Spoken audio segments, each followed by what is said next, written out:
नमस्कार, आपके साथ मैं हूं मीनाक्षी कनवाल। कोरोना काल में 12वीं बोर्ड की परीक्षा कराने का मन सरकार ने बना लिया है। 1 जून को परीक्षा की तारीख भी आ जाएगी। सूत्रों की माने तो इस बार परीक्षा का फॉर्मेट अलग होगा।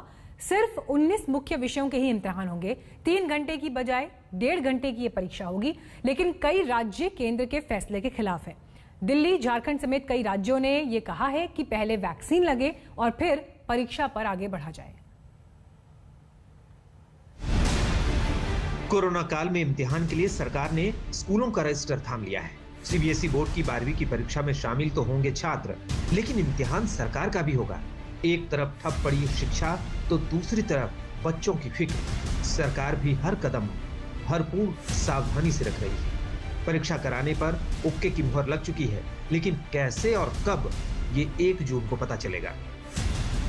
सुरक्षा पहले और उसके बाद आपका भविष्य, इन दोनों को देख करके हम फिर 1 जून को आगे का आपको अवगत कराएंगे जो भी परिस्थितियाँ होंगी। 25 मई तक सभी राज्यों के जो राज्य, कुछ ही राज्य हैं जिन्होंने कहा है कि हमको थोड़ा सा और भी मौका दीजिए। हालांकि उनका भी सकारात्मक रूप था, लेकिन और क्या क्या सुझाव हो सकते हैं उनके लिए, वो 25 मई तक उन राज्यों के सुझाव भी आ जाएंगे। कोरोना काल में तमाम परीक्षाएं एक एक करके टलती गई या रद्द होती गई। अब 12वीं का सवाल है, लेकिन कोरोना काल में बच्चों की सुरक्षा को लेकर कोई सॉलिड जवाब किसी सरकार के पास नहीं। दिल्ली सरकार परीक्षा को खतरनाक कदम मान रही है और केंद्र के सामने कई मांगे भी रख दी गई। मसलन 12वीं के बच्चों के लिए वैक्सीन लगाने की व्यवस्था की जाए। फाइजर से बात करके 1,40,00,000 बच्चों को वैक्सीन लगवाए। इतने ही शिक्षकों को भी वैक्सीन लगवाने की कोशिश की जाए। साथ ही हेल्थ एक्सपर्ट से बात करके पूछे कि क्या 17.5 साल के बच्चे को 18+ वाली वैक्सीन दी जा सकती है। तीसरी वेव अगर आती है तो बच्चों को सबसे ज्यादा नुकसान पहुंचाएगी तीसरी वेव।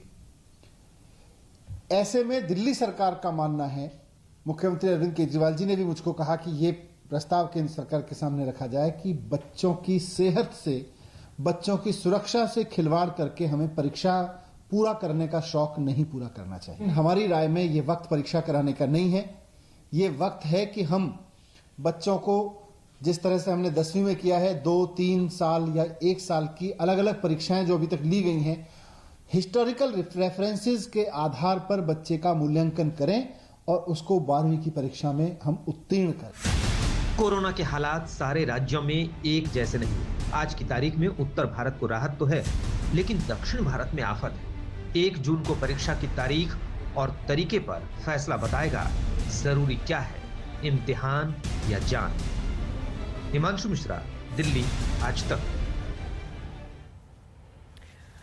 और इस वक्त खास मेहमान हमारे साथ इस पूरे मामले पर चर्चा करने के लिए मौजूद हैं। मैं सबसे पहले उनका परिचय आपसे कराना चाहूंगी। हमारे साथ प्रमोद शर्मा जी इस वक्त मौजूद हैं। आप वाइस प्रेसिडेंट हैं जेनेसिस ग्लोबल स्कूल से। हमारे साथ प्रोफेसर डॉक्टर कौशल वर्मा इस वक्त मौजूद हैं। आप डर्मेटोलॉजी डिपार्टमेंट से हैं, एम्स से हमारे साथ। शांतनु प्रकाश जी आ गए हैं चर्चा के लिए। आप फाउंडर हैं मिलेनियम स्कूल्स के। और संदीप वोरा जी, साइकियाट्रिस्ट, हमारे साथ इस चर्चा में जुड़े हुए हैं। आप सभी का बहुत बहुत स्वागत है। आज जो हम ये चर्चा करने वाले हैं, दरअसल 2 पहलू हैं जिस पर ये पूरी बातचीत होगी। पहला ये कि जो चुनौतीपूर्ण समय इस वक्त कोरोना और उसके आंकड़ों को लेकर चल रहा है, ऐसे में परीक्षाएं कराना क्या जिंदगी के लिए रिस्क नहीं है? और दूसरा पहलू ये कि अगर परीक्षाएं नहीं होती हैं या ऐसा कोई अरेंजमेंट आगे होता है, तो ऐसे में खासतौर पर 12th के जो स्टूडेंट्स हैं उनके मूल्यांकन के लिए और भविष्य की राह आगे फिर कैसे तय होगी, तो इसी आधार पर आज ये पूरी बातचीत होगी। डॉक्टर कौशल वर्मा, सबसे पहले मैं आपके साथ ही बातचीत को शुरू करना चाहूंगी। इस वक्त एग्जाम्स जरूरी हैं या नहीं, मौजूदा स्वास्थ्य सुविधाओं को देखते हुए, कोरोना के आंकड़ों को देखते हुए? जी, ये एक बड़ी से ट्रिकी सिचुएशन है। इसका एक हाँ या ना में जवाब नहीं हो सकता। और इसमें 2-3 चीज़ें बहुत अहम हैं जिनको मैं आपके सामने रखना चाहूँगा। जैसे कि सबसे पहले, और जिसको मैं अंडरलाइन करना चाहूँगा और पूरी एम्फेसिस के साथ कहना चाहूँगा, वो ये है कि बच्चों की सुरक्षा और उनका स्वास्थ्य।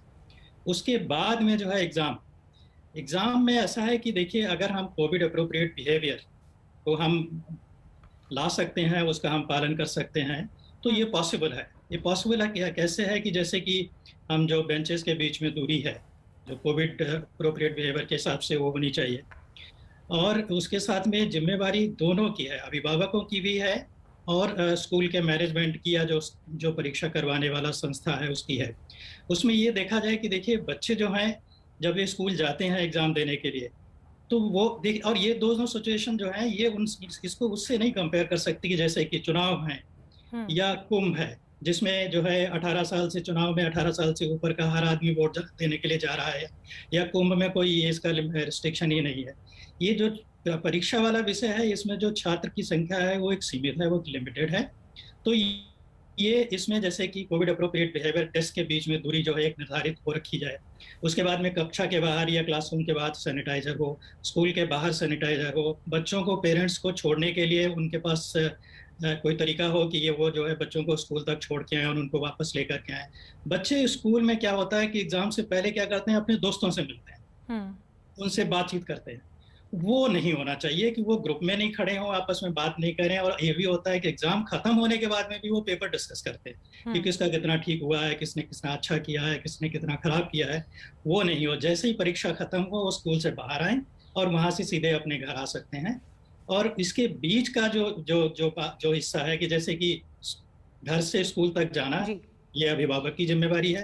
स्कूल में गेट पर छोड़ने के बाद में हाथ सैनिटाइज करें, एक एक करके जो है वो स्कूल के अंदर जाएं। और मुझे लगता है स्कूल के अंदर इतना इंफ्रास्ट्रक्चर है हर स्कूल में कि वो इतनी दूरी बना सकें कि डेस्क के बीच में और बच्चों के बीच में, जिसमें ये पॉसिबल होगा कि वो दूर दूर बैठें, एक दूसरे से बात नहीं करें। डॉक्टर साहब, आप जो सारी बातें कह रहे हैं ये बहुत ही बारीक बिंदु है। सबसे इम्पोर्टेंट ये है कि जो वो मास्क लगाते हैं वो घर से मास्क को अच्छी तरीके से लगा करके जाएं, उसको बिल्कुल छूना नहीं है जब तक घर वापस नहीं आ जाए।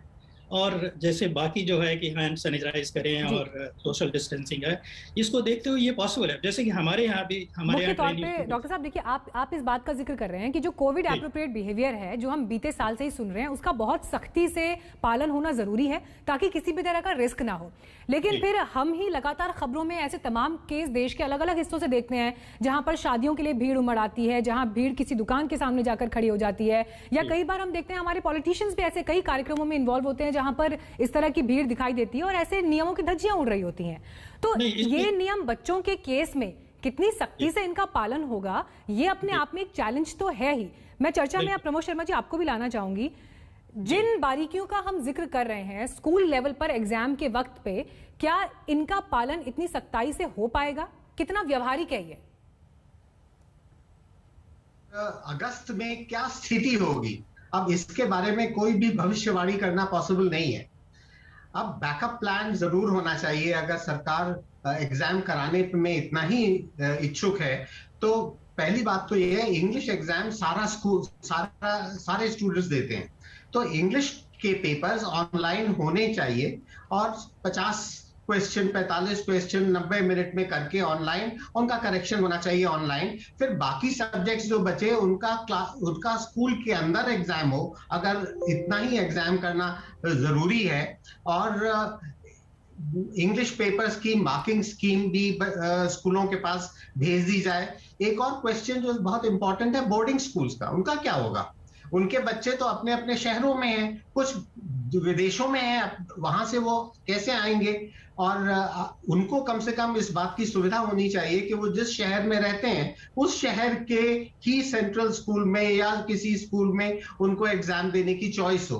तो ये सब कुछ प्लान करना पड़ेगा, बैकअप प्लान जरूरी है। और अगर एग्जाम्स नहीं होते हैं तो यूनिवर्सिटीज को अपने रूल्स चेंज करने पड़ेंगे, क्योंकि उनके रूल्स क्या है कि सर मैं आपसे एक बात ही समझना चाहती हूँ सर मैं आपसे ये समझना चाहती हूँ प्रमोद शर्मा जी, जब आप कह रहे हैं कि एक बैकअप प्लान के साथ में और बहुत ही प्रैक्टिकल अप्रोच के साथ आगे बढ़ना होगा, लेकिन कोविड की दूसरी लहर में हमने जिस तरह का मिसमैनेजमेंट देखा है जमीन पर, एक आम आदमी एक ऑक्सीजन सिलेंडर के लिए अगर दर दर भटक रहा है, अस्पताल में बेड नहीं मिल रहा है, लोगों को दवाइयां दूर के हिस्सों में नहीं मिल रही है, एक स्टेट से दूसरे स्टेट में दवाई देने के लिए जाना पड़ रहा है, इंजेक्शंस की कमी है, जीवन रक्षक दवाओं की कमी है, इन सब बातों के आधार पर परीक्षाएं होना, इसको आप किस नजरिए से देखते हैं सर? मैं तो नहीं चाहता हूं कि परीक्षाएं हों, क्योंकि ये बहुत ही मुश्किल काम है और बच्चों के भविष्य और बच्चों के स्वास्थ्य के साथ किसी भी तरह का रिस्क नहीं लिया जा सकता। पर इसके साथ टीचर्स के स्वास्थ्य का भी सवाल है कि उनको कोरोना वॉरियर्स डिक्लेयर किया जाए, उनका सबसे पहले वैक्सीनेशन हो, और जैसे हम 1 करोड़ रुपए और किसी को कॉम्पेंसेशन देते हैं जो लोग कोरोना के फ्रंट लाइन में वर्कर्स हैं, उसी तरह से टीचर्स का भी एक कॉम्पेंसेशन होना चाहिए, और उनके हेल्थ की जितनी भी हॉस्पिटलाइजेशन के एक्सपेंसेस हैं वो गवर्नमेंट्स बेयर करें, ये जरूर। बहुत अहम बात आपने यहाँ पर रखी संदीप वोरा जी। ऐसा नहीं है कि सिर्फ स्टूडेंट्स के लेवल तक या जिन्हें एग्जाम कंडक्ट कराना है सिर्फ उस सिस्टम तक ये बातचीत खत्म होती है। सवाल तो अभिभावकों का भी है। जब लगातार आप खबरों में इस तरह का माहौल देख रहे हैं, अभी भी देखिए बीते 24 घंटे में 4,500 लोगों की मौत हुई है देश भर में, तो ऐसे में एक अभिभावक कितने मजबूत मन से अपने बच्चे को परीक्षा के लिए भेज पाएगा? देखिए, अगर आप मेरे से पूछें तो कोई भी अभिभावक बिल्कुल भी नहीं चाहेगा कि उसका बच्चा इस तरह के एग्जाम के लिए जाए। अभी मेरे से पूछने से पहले हमारे बाकी पैनलिस्ट बोल रहे थे कि कोविड अप्रोप्रिएट बिहेवियर लेकर हम बैठ सकते हैं। आप ही मुझे बताइए, कोरोना वायरस जो कि एरोसोल के अलावा ड्रॉपलेट इन्फेक्शन से भी स्प्रेड करता है और बोला जा रहा है कि 10 मीटर तक जा सकता है, तो कौन सी क्लासरूम में आप 10 मीटर के दूर पर आप बच्चों को बिठाएंगे? बिल्कुल आज की डेट में पॉसिबल नहीं है कहीं से भी। अगर आप सेफ्टी चाहते हैं बच्चों की, आज की डेट में अगर आप सेफ्टी के हिसाब से चलते हैं तो कोरोना से आप कोई बच्चे को बचाने की गारंटी नहीं ले सकता।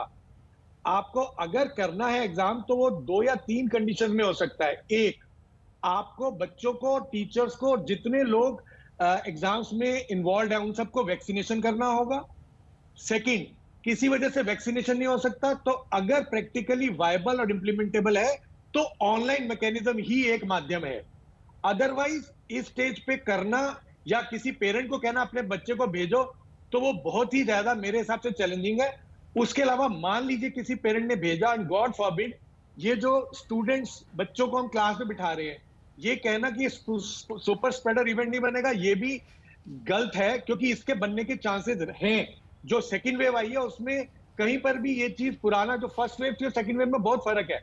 तो उसको देखते हुए आपको हर तरीके से अगर बच्चों के लिए इंश्योर करना है सेफ्टी, तो डेंजरस है, बहुत डेंजरस है। मेंटल हेल्थ की अगर आप बात करते हैं तो बच्चे खुद इतने प्रेशर में हैं, वो खुद ही बेचारे परेशान हैं, उसके बाद पेरेंट्स का प्रेशर अलग है।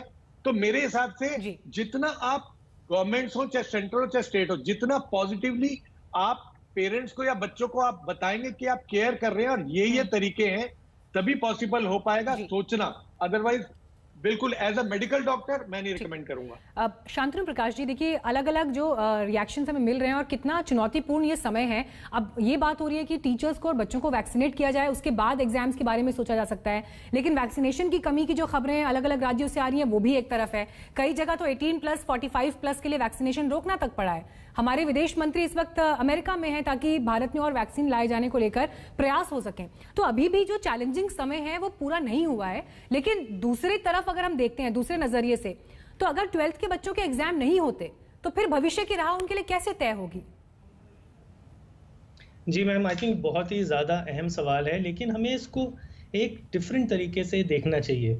तो एक तरफ से बहुत सारे पॉइंट्स ऑफ वल्नरेबिलिटी हैं, बहुत सारा संकट है, वैक्सीनेशन का इशू है, सुपर स्प्रेडर बन सकता है। आप जितना भी कंट्रोल कर लें, क्या ये मुमकिन है कि इंडिया में 3 लाख प्राइवेट स्कूल्स हैं, सारे गवर्नमेंट स्कूल मिला के 10 लाख स्कूल हैं, हर जगह ये बिल्कुल 100/100 ये परफेक्ट जाएगा? नहीं जाएगा। तो एक भी स्टूडेंट को अगर हम इस टाइप के रिस्क से एक्सपोज करें तो मेरे हिसाब से वो एक्सेप्टेबल नहीं है। लेकिन क्या हो सकता है, इसका प्रैक्टिकल सोल्यूशन क्या है? पहली बात हमें ये सोचना चाहिए कि ये जो बोर्ड्स एग्जाम की हम बात कर रहे हैं, ये हमारे एग्जामिनेशन सिस्टम में इतना अहम क्यों बन गया है कि सारा ही फोकस पूरे देश का, पेरेंट्स का, सारे एक सिंगल बोर्ड एग्जाम के ऊपर है। यस, क्योंकि यूनिवर्सिटी में जाने के लिए ये आपके लिए बहुत ज़रूरी है। तो अगर हम एग्जाम्स ना करें तो लाखों करोड़ों बच्चों का 1 साल जाया होगा, वो भी हम नहीं चाहते हैं। जैसे कि मेरे एक फेलो पैनलिस्ट ने कहा, इसका सोल्यूशन बड़ा सिंपल है। पहली बात, सारे एग्जाम्स ऑनलाइन करिए। जब आज की डेट में सब कुछ ऑनलाइन हो रहा है, आईआईटी का एग्जाम ऑनलाइन हो रहा है, जितने कंपेटिटिव एग्जाम्स ऑनलाइन हो रहे हैं, तो क्या 12th क्लास का एग्जाम ऑनलाइन नहीं हो सकता? ऑफ कोर्स हो सकता है। हमें एक डिफरेंट सोच की जरूरत है इसमें। मेरे ख्याल से प्रॉब्लम ये नहीं है कि एग्जाम होना है, प्रॉब्लम ये है कि एग्जाम स्कूल के कैंपस के अंदर होना है। किसने कहा है कि स्कूल के कैंपस के अंदर होना है? लेकिन जो लोग कहते हैं कि नहीं इसके अंदर चीटिंग हो जाएगी, प्रॉक्टर हो जाएगी, वेल इसमें 2 बातें हैं। पहली बात तो ये चुनौती है जो एग्जाम सेट कर रहे हैं कि इस टाइप का एग्जामिनेशन पेपर सेट करें जिसकी आप सिर्फ टेक्स्ट बुक खोल के कॉपी करके आंसर ना कर पाए। कई सालों से हम एग्जामिनेशन सिस्टम की बात करें कि इसमें एप्लीकेशन लेवल क्वेश्चंस होने चाहिए, ऐसे होने चाहिए जिसमें क्रिएटिविटी हो सोचने का। क्या उसके लिए ये गोल्डन अपॉर्चुनिटी नहीं है कि हम पूरे अपनी एग्जामिनेशन पद्धति को एक अलग तरीके से देखें और इस मौके का फायदा उठा के एक different type of examination system and assessment system इस इंडिया में हम लेके आए। हमें सोचने का तो लेकिन क्या आपको लगता है, आप जो बात कह रहे हैं वो बहुत आगे की बात है, लेकिन क्या आप ये मानते हैं कि ये जितना कम समय बचा है परीक्षाओं के लिए उतने समय में हम ये सिस्टम डेवलप कर सकते हैं?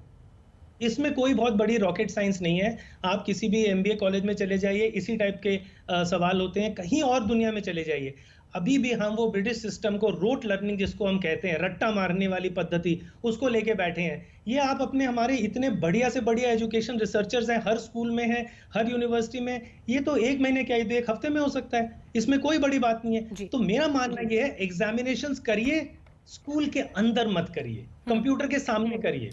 और अगर मान लीजिए कुछ बच्चों ने एग्जामिनेशन सिस्टम, बच्चे बहुत स्मार्ट होते हैं, गेम कर दिया, दो सवाल उनके पेरेंट्स ने पीछे से उनको प्रॉम्प्ट कर दिया, तो ऐसी कौन सी बड़ी इशू हो जाएगी हमारे सिस्टम के अंदर? मेरे ख्याल से risk of exposing the children to the virus is far more than risk of cheating. तो इसमें मेरे ख्याल से बहुत बिल्कुल शांतनु जी, आपने जो बात की और बाकी पैनलिस्ट ने जो बात की, एक बहुत इंपॉर्टेंट मुद्दा ये निकलकर सामने आया है कि चुनौती ये नहीं है कि परीक्षाएं होनी है, चुनौती ये है कि वो परीक्षाएं कैसे हों ताकि ना तो बच्चों की जिंदगी को रिस्क हो और उनके भविष्य के आगे की राह के लिए भी कोई रोड़ा अटकता ना दिखाई दे। इसी बातचीत को हम यहां से आगे बढ़ाएंगे, ब्रेक के बाद फौरन लौट रहे हैं। केंद्र सरकार ने 12वीं की परीक्षाओं के लिए मन बना लिया है, लेकिन इसका तरीका क्या होगा, तारीख क्या होगी, ये आने वाले दिनों में तय होगा। लेकिन इस बीच आपको ये भी बता दें कि कुछ राज्यों ने इस पर हामी भरी है, तो कुछ राज्य ये भी कह रहे हैं कि ये वक्त परीक्षाओं के लिए सही नहीं है। आपको हम दिखा रहे हैं इस वक्त स्क्रीन पर कि कौन कौन से ऐसे राज्य हैं जो बोर्ड परीक्षाओं के पक्ष में। उत्तर प्रदेश, पंजाब, आंध्र प्रदेश, उत्तराखंड, गुजरात और जम्मू कश्मीर, इन राज्यों ने 12वीं की परीक्षाएं हो इस पर हामी जताई है। हिमाचल प्रदेश, असम, अरुणाचल, पुडुचेरी, कर्नाटक, तमिलनाडु, चंडीगढ़, तमाम राज्य ये कह रहे हैं कि परीक्षाएं हो, लेकिन ये सवाल अभिभावकों के मन में, शिक्षकों के मन में और एक आम इंसान के मन में भी इस वक्त है कि ये एग्जाम किस तरह से होंगे ताकि बच्चों की जिंदगी को किसी तरह का कोई रिस्क ना हो। हमारे साथ इस पर चर्चा करने के लिए तमाम पैनलिस्ट जुड़े हुए हैं। हमारी भी कोशिश ये कि एक फीडबैक उनकी तरफ से भी ऐसा आए जिस पर एक कंस्ट्रक्टिव डिस्कोर्स आगे सेट हो सके। एक छोटे से ब्रेक के बाद फौरन लौट रहे हैं। जैसे कि 12वीं की परीक्षा की तारीख 1 जून को तय हो जाएगी, लेकिन जरूरी है जान या इम्तिहान? राज्यों का इस पर क्या रुख है, सुनिए। बच्चों की सेहत से, बच्चों की सुरक्षा से खिलवाड़ करके हमें परीक्षा पूरा करने का शौक नहीं पूरा करना चाहिए। तो इसलिए दिल्ली सरकार किसी भी तरह की परीक्षा कराए जाने के पक्ष में नहीं है। दिल्ली सरकार ने केंद्र सरकार को भी आज कहा, हम उनको चिट्ठी भी लिख के कहेंगे कि ये दोनों ऑप्शन परीक्षा कराने के ऑप्शन हैं, लेकिन हमारी राय में ये वक्त परीक्षा कराने का नहीं है। ये वक्त है कि हम बच्चों को जिस तरह से हमने 10वीं में किया है, 2, 3 साल या 1 साल की अलग अलग परीक्षाएं जो अभी तक ली गई हैं, हिस्टोरिकल रेफरेंसेस के आधार पर बच्चे का मूल्यांकन करें और उसको 12वीं की परीक्षा में हम उत्तीर्ण करें। राज्य की परिस्थिति को आपको ध्यान में रखना पड़ेगा और जिस तरह से हमारी सबसे बड़ी देश की प्राथमिकता आज ये है कि जो आज ट्रेंड जो आ रहा है वो पहला स्ट्रेंड से आज का स्ट्रेंड अलग है। तीसरा हम लोग जो बात कर रहे हैं उसके लिए भी हमें प्रिपेयर्ड होना चाहिए। उसका सबसे ज़्यादा इम्पैक्ट अगर किसी पे होने वाला है तो बच्चों पे होने वाला है। पूरे सुरक्षित वातावरण बच्चों को देना होगा। हमारे लिए सबसे बड़ी प्राथमिकता अगर कुछ है तो बच्चों की हेल्थ है। आज बच्चे 1.5 साल से आप सभी लोग को मालूम है कि परीक्षा की तैयारी कर रहे हैं। पेरेंट्स में कहीं ना कहीं एक संभ्रम की भावना है, तो हमें ऐसे ही कुछ सोल्यूशन पे जाना पड़ेगा जो बच्चों के हित में हो। हमारे साथ सभी खास मेहमान चर्चा में जुड़े हुए हैं। प्रमोद शर्मा जी, अब आपके साथ शुरुआत करूंगी मैं अगले पड़ाव पर। जिस तरह की बातचीत देखिए स्टेट से भी निकल कर आ रही है, कुछ राज्य पक्ष में है लेकिन कुछ राज्यों का कहना है कि परीक्षाएं नहीं होनी चाहिए। दिल्ली सरकार ने तो बहुत मुखरता से इसका विरोध भी किया, लेकिन सवाल ये है कि अगर परीक्षाएं करवाने की दिशा में ही आगे बढ़ा जाता है तो वैकल्पिक व्यवस्था क्या हो सकती है? अभी जैसा कि शांतनु जी ने कहा, उनसे बेहतर कौन जानता है कि ऑनलाइन अभी पॉसिबल है, अभी वक्त है हमारे पास। के ऑनलाइन एग्जामिनेशंस हो सकें, और कम से कम इंग्लिश का एग्जाम के बारे में मैं ज्यादा जोर दे के कह रहा हूं, क्योंकि सारे बच्चों को इंग्लिश का एग्जाम देना होता है, तो वो सुपर स्प्रेडर इवेंट बन जाएगा जब सारे बच्चे एक साथ आए। तो इंग्लिश का एग्जाम तो ऑनलाइन हो ही जाना चाहिए, इसके बारे में कोई भी विचार विमर्श नहीं होना चाहिए। बाकी एग्जाम्स को भी, चूंकि कम बच्चे बैठते हैं उनमें, वो अगर वो ऑनलाइन हो सके तो सबसे अच्छा है। और साथ में मैं फिर से कहना चाहूंगा कि टीचर्स के वैक्सीनेशन के ऊपर बहुत जोर होना चाहिए। रेजिडेंशियल स्कूल्स के बच्चे कहां पे फैले हुए हैं सारे। एक बात बताइए सर, जब ये कहा जा रहा है कि सारे एग्जाम्स ना होकर कुछ पेपर हो जाएं, इस बात का क्या मतलब है? इसको आप थोड़ा सा हमारे लिए क्लियर कर सकते हैं? बात का मतलब यह है कि जो मेन पेपर्स जो सोचते हैं कि जिनमें ज्यादातर यूनिवर्सिटी एडमिशंस में ज्यादा लंबी लाइनें लगती हैं, जैसे पीसीएम है, उधर इकोनॉमिक्स, बिजनेस स्टडीज, फिर हिस्ट्री, मैथ्स, ये जितने भी सब्जेक्ट्स हैं, ये इस तरह के सब्जेक्ट्स मेन पेपर्स हो जाएं। पर ये भी चूंकि कम बच्चों को देना है, इसमें इनको भी ऑनलाइन करने की व्यवस्था, और हमें कम से कम कोशिश तो करनी ही चाहिए। और यूनिवर्सिटीज को मैं कहूंगा कि यूनिवर्सिटीज को अपने रूल्स चेंज करने पड़ेंगे, नहीं तो ये केसेस जाएंगे यूनिवर्सिटी एडमिशंस के वक्त कोर्ट्स में। तो इसलिए यूनिवर्सिटीज को अभी बैठ के उनको कहा जाए, अभी आप अपने रूल्स चेंज करो, ताकि इनकी वजह से बाद में कोई दिक्कत ना आए। जी, जो बात शांतनु जी यहाँ पे प्रमोद शर्मा जी कह रहे हैं कि यूनिवर्सिटीज को भी अब एक नए तरह के एक्सेप्टेंस के लेवल पर जाना पड़ेगा अगर 12वीं की परीक्षाएं ऑनलाइन कराने पर या किसी वैकल्पिक तरीके से कराने पर विचार होता है। सवाल ये है कि जहां पर फॉर एग्जाम्पल 12th के स्टूडेंट्स अगर निकल रहे हैं, उनको साइंस की फील्ड में कुछ पर्टिकुलर पढ़ाई के लिए जाना है, कॉमर्स के स्टूडेंट्स को एक अलग उसमें निकलना है, तो ऐसे में आप एक यूनिवर्सल स्टैंडर्डाइज्ड तरीका कैसे निकाल पाएंगे यूनिवर्सिटीज?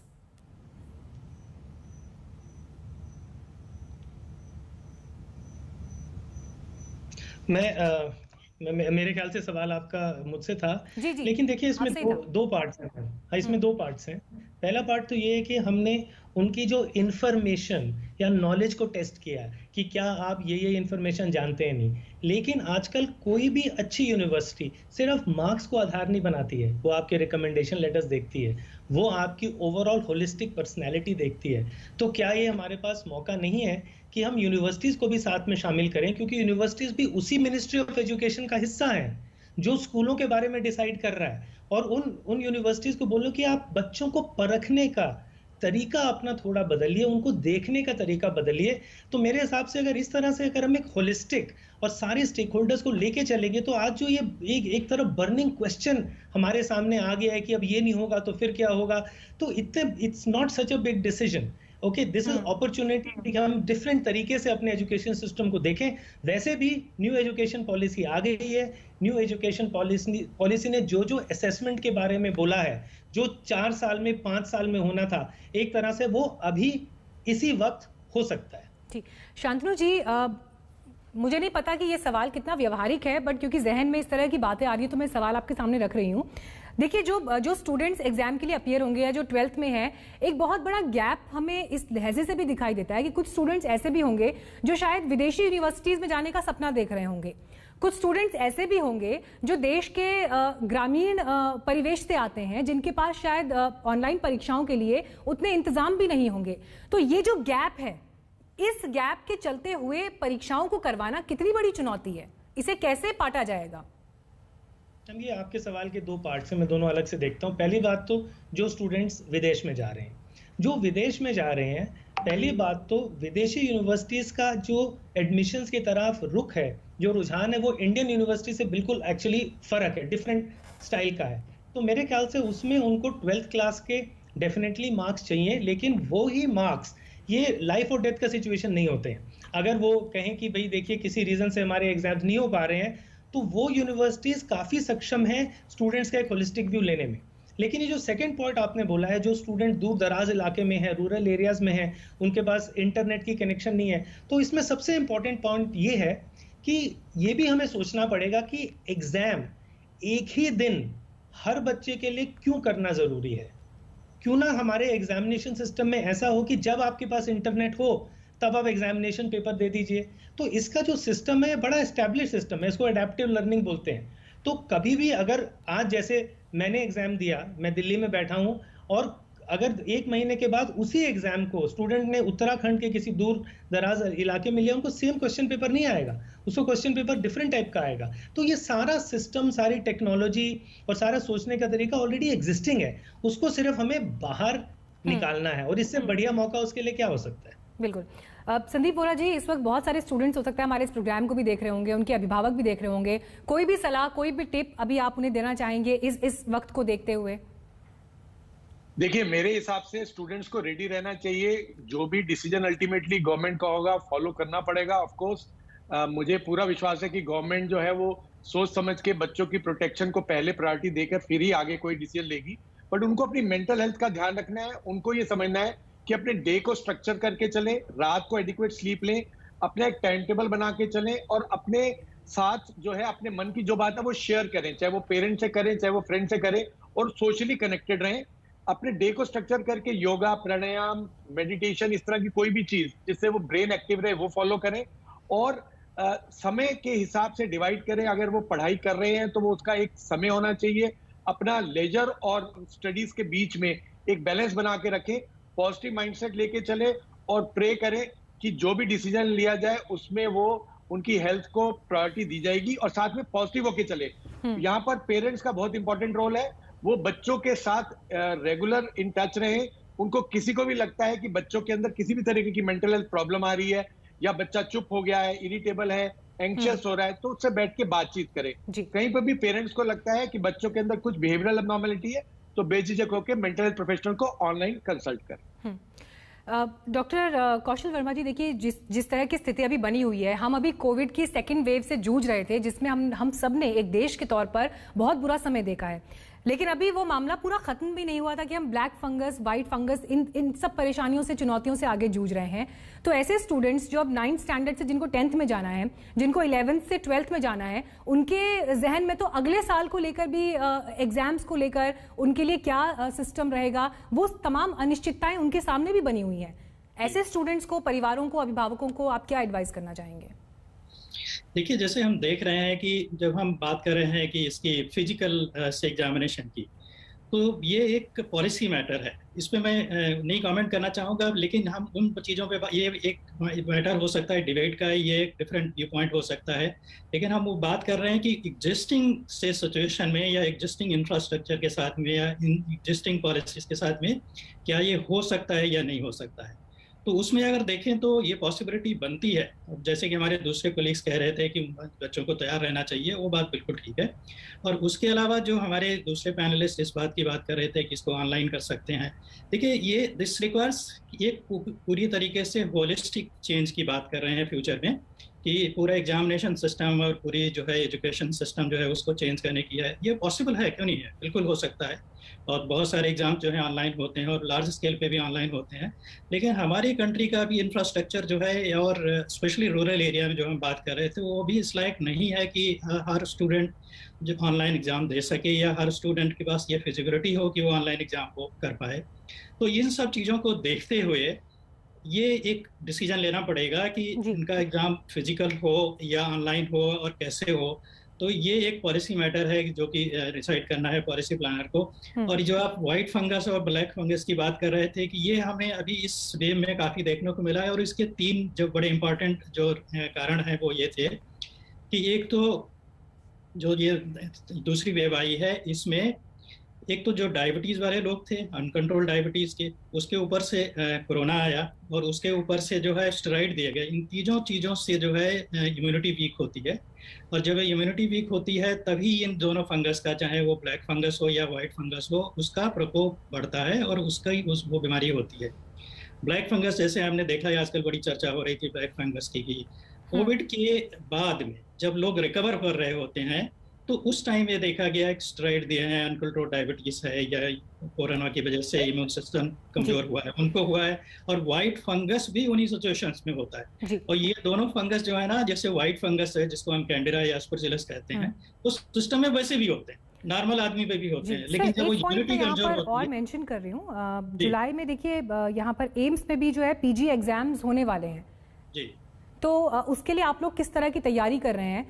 किस तरह का उसके लिए प्लेटफॉर्म सेट किया गया है कि सुचारू रूप से एग्जाम्स हो सकें, किसी की जिंदगी पे किसी तरह का संकट ना आए? जी नहीं, बिल्कुल ठीक है जी। हमारे यहाँ तो फिजिकल एग्जाम की हमने तैयारी की है। जुलाई का हम जून के 3rd वीक में 17 जून से एग्जाम प्लान कर रहे हैं। और ये हमारे पोस्ट ग्रेजुएट स्टूडेंट्स और जो जूनियर डॉक्टर्स हैं, तो ये एक तो हमारा नंबर लिमिटेड है। दूसरे ये सारे डॉक्टर्स हैं, ग्रोन अप हैं, वो अपनी रिस्पॉन्सिबिलिटी समझते हैं, वो ये भी समझते हैं कि कोरोना से कैसे बचा जा सकता है। हमारे पास पूरा इंफ्रास्ट्रक्चर है कि उनके एग्जाम करवाने के लिए, उनको फिजिकल डिस्टेंसिंग मेंटेन करने के लिए। और उसके अलावा जो बाकी चीज़ें हैं जो कोविड अप्रोप्रिएट बिहेवियर की, वो हमारे सिस्टम में ऑलरेडी हैं। तो इसलिए हमने प्लान किया है कि हम फिजिकल एग्जाम करवाएंगे। और उसकी डेट्स जो हमने पोस्टपोन की थी, जो मई में होना था, उसको हम जून में फिर से दोबारा से उसको प्लान कर रहे हैं। उसकी डेट्स हमने अनाउंस कर दी हैं। और हम फिजिकल एग्जाम के साथ में आगे बढ़ रहे हैं। लेकिन जो प्रैक्टिकल एग्जाम है, उसमें हम देख रहे हैं कि उसमें ये कैसे होता है, क्योंकि प्रैक्टिकल एग्जाम में कई बार हमारे एग्जामिनर्स जो हैं ये जनरली बाहर से आते हैं। तो उनको हम, अगर वो आ सकते हैं तो उनको हम बुला लेते हैं, और अगर नहीं आ सकते हैं तो हम उनका ऑनलाइन एग्जाम करवाते हैं। और ऑनलाइन एग्जाम में हमें ये भी चाहिए होता है कि पेशेंस चाहिए होता है हमारे कैंडिडेट्स एग्जामिनेशन के लिए। तो पेशेंस कैसे आए, तो पेशेंस के लिए भी हम उनका इस तरीके का रखते हैं कि हम उनके पिक्चर्स हैं, हिस्ट्री है, समरी है, इस तरीके की चीज़ें, फोटोग्राफ्स हैं, ये सारा करके जो है हम उस ऑनलाइन सिस्टम जो है एग्जामिनेशन का, वो हम डॉक्टर्स का भी कर लेते हैं। जी, मैंने ये सवाल इसीलिए आपसे सर पूछा कि जब पीजी के लिए भी अगर एग्जाम्स हो रहे हैं, अगर किसी एक्सपर्टीज वाले क्षेत्र में भी एग्जाम हो रहे हैं, तो आज के दौर में उसकी क्या तस्वीरें दर्शकों के सामने वो भी जाएगी। प्रमोद शर्मा जी, ये सवाल में मुझे पता है कि इसका जवाब देना आपके लिए भी उतना आसान नहीं होगा, लेकिन जितने भी अभिभावक हैं वो बस अपने बच्चों को लेकर जो सपना देखते हैं, जो उनके लिए उम्मीदें पालते हैं, वो इस वक्त यही सोच रहे हैं कि क्या उनके बच्चे नॉर्मली स्कूल कब जा पाएंगे। हमने देखा है कि पेरेंट्स कितने परेशान हो रहे हैं, 1 साल से बच्चे घर पर बैठे हैं, अलग तरह की वो परेशानियों से जूझ रहे हैं, लेकिन कोई उम्मीद की किरण आने वाले वक्त में आपको दिखाई देती है? मुझे तो दिखाई देती है जिस तरह से कम हो रहे हैं। और as an optimist I would say कि यस, जुलाई अगस्त तक उम्मीद है कि जुलाई अगस्त में या ज्यादा से ज्यादा सितंबर तक स्कूल्स फिजिकली शायद खुल सकें। पर वही है, सबसे बड़ा सवाल वही है कि अभी भी ये काले बादल जो मंडरा रहे हैं ये चले नहीं गए हैं। और हम शिक्षकों को कितना सेफ नहीं सर, देखिए ये सवाल मैंने एक्चुअली आपसे इसलिए भी पूछा है क्योंकि जो तीसरी लहर है उसे बच्चों के लिए खतरनाक बताया जा रहा है। दिल्ली के मुख्यमंत्री इस पर जो है चिंता जाहिर कर चुके हैं। अलग अलग स्टेट से जो रिप्रेजेंटेटिव्स हैं वो लगातार इस बात का जिक्र कर रहे हैं। अमेरिका में तो इनफैक्ट ऐसे बहुत सारे केसेस आए भी हैं जहां पर बच्चों के ऊपर बहुत ज्यादा असर हुआ है। पहला देश है अमेरिका जहां बच्चों का वैक्सीनेशन शुरू हो चुका है। और ये हम 17 साल के बच्चों की बात कर रहे हैं जो कि बोर्ड एग्जाम दे रहे हैं। तो क्लास 10, 11, 12, 15 से 17 साल के बच्चे हो जाते हैं। तो इन बच्चों के लिए तो वैक्सीनेशन के बारे में जो स्टडीज हो रही हैं उन पर खासतौर से गौर किया जाना चाहिए। और सबसे पहले तो मैं जैसे पहले भी कह रहा था कि टीचर्स के वैक्सीनेशन के लिए हमने देखा है कि अस्पतालों में बेड्स नहीं है, पर एक प्रभावशाली व्यक्ति या एक पॉलिटिशियन फोन करता है तो बेड्स उपलब्ध हो जाते हैं। ऐसा क्यों है? क्यों नहीं टीचर्स के लिए भी हम बेड्स रिजर्व कर सकते हैं इसके पहले कि हम इस तरह से स्कूलों को खोलें? तो बहुत सारी और आवश्यकताओं की जरूरत है। अस्पतालों से पूछा जाना चाहिए कि किस तरह के लोगों के लिए उन्होंने बेड्स रिजर्व करके रखे थे और लोग मर गए और उनको बेड्स नहीं मिले। आप एक जेन्युइन सवाल आप यहाँ पर उठा रहे हैं कि जो व्यवस्थाएं रही हैं वाकई लोगों ने बहुत झेला है, जिन्होंने अपनों को खोया है उनके तो दर्द की कोई सीमा नहीं है। और इसीलिए हम बार बार ये सवाल उठा रहे हैं कि अगर स्टूडेंट्स के लिए एग्जाम हो रहे हैं तो कम से कम एक सुरक्षित माहौल हो और जो चुनौतियां हैं वो वेल कैलकुलेटेड हो, उनको इस तरह से कैलकुलेट किया जाए कि आगे के लिए परेशानी ना हो। संदीप वोरा जी, एक सवाल मैं आपसे यहाँ पर बच्चों की मनस्थिति को लेकर पूछना चाहूंगी। बीते 1 साल जब बच्चे घर पर बैठे हैं, आपने भी बहुत सारे केसेस को स्टडी किया होगा, लगातार आप लोगों से बात कर रहे हैं, एक्सपर्ट्स के साथ संपर्क में हैं। जो भी बच्चे हैं, चाहे वो छोटी क्लास के हैं चाहे वो बड़ी क्लास के हैं, क्या आप मानते हैं कि इस 1 साल के समय में वो मेंटली इतना स्ट्रांग हो चुके हैं कि अब जब घर से बाहर निकलेंगे तो कोविड एप्रोप्रिएट बिहेवियर के प्रति कितना गंभीर रहना है इसके लिए वो तैयार हैं? या बचकाने बर्ताव में वो ऐसा ना हो कि कोविड एप्रोप्रिएट बिहेवियर को भूल जाएं? देखिए, ये बच्चों के केस में स्पेशली वो बच्चे जो मैच्योर नहीं है, यंग है, उनके लिए कहना मुश्किल है। और ये इंपॉर्टेंट है हमें समझना कि कितने हद तक बच्चों के दिमाग में ये बात पहुंचाई गई है, पेरेंट्स के माध्यम में से, स्कूल के माध्यम से, या बाकी जो उनके सोर्स ऑफ इंफॉर्मेशन है उसके थ्रू। तो ये हम मान सकते हैं कि काफी बच्चे इस बात को समझ गए हैं, बहुत अच्छी तरह समझ गए हैं। बट ये कहना कि 100% अपनी एज को उनकी देखते हुए हम समझें कि वो स्ट्रिक्टली फॉलो करेंगे लाइक एडल्ट, वो कहना मुश्किल है। चलिए, लेकिन यहाँ पर कोशिश यही थी कि परीक्षाएं अगर करनी है तो उसके लिए क्या बेहतर तरीका हो सकता है, हम अलग अलग क्षेत्रों के एक्सपर्ट से इस पर एक राय ले सके, एक राय शुमारी कर सके। आप सभी का बहुत बहुत धन्यवाद इस चर्चा में हमारे साथ जुड़ने के लिए। उम्मीद यही कि अब सरकार जब आगे मन बनाए तो बच्चों के लिए एक सुरक्षित माहौल में ये परीक्षाएं हो। वक्त एक ब्रेक का, देखते रहिए आज तक। 12वीं की कक्षाओं के लिए परीक्षाएं होंगी, लेकिन इन परीक्षाओं का स्वरूप क्या होगा, तारीख क्या होगी, इस पर सरकार आने वाले दिन में फैसला लेगी। लेकिन इस बीच अलग अलग राज्यों से भी खबरें अलग अलग तरह से आ रही हैं। कुछ राज्य पक्ष में हैं, लेकिन कुछ राज्यों ने यह भी कहा है कि बच्चों के साथ खिलवाड़ नहीं किया जा सकता, क्योंकि दूसरी लहर के तहत जिस तेजी से केस हिंदुस्तान में बढ़े हैं और स्वास्थ्य सुविधाएं चरमराती हुई हालत में रही हैं, ऐसे में स्टूडेंट्स को घर से बाहर निकालकर एग्जामिनेशन सेंटर के बीच में लाना ये एक बहुत अच्छा फैसला नहीं है। हालांकि अब अंतिम फैसला इस पर केंद्र सरकार को लेना है, जिसके लिए इंतजार रहेगा। देखते रहिए आज तक।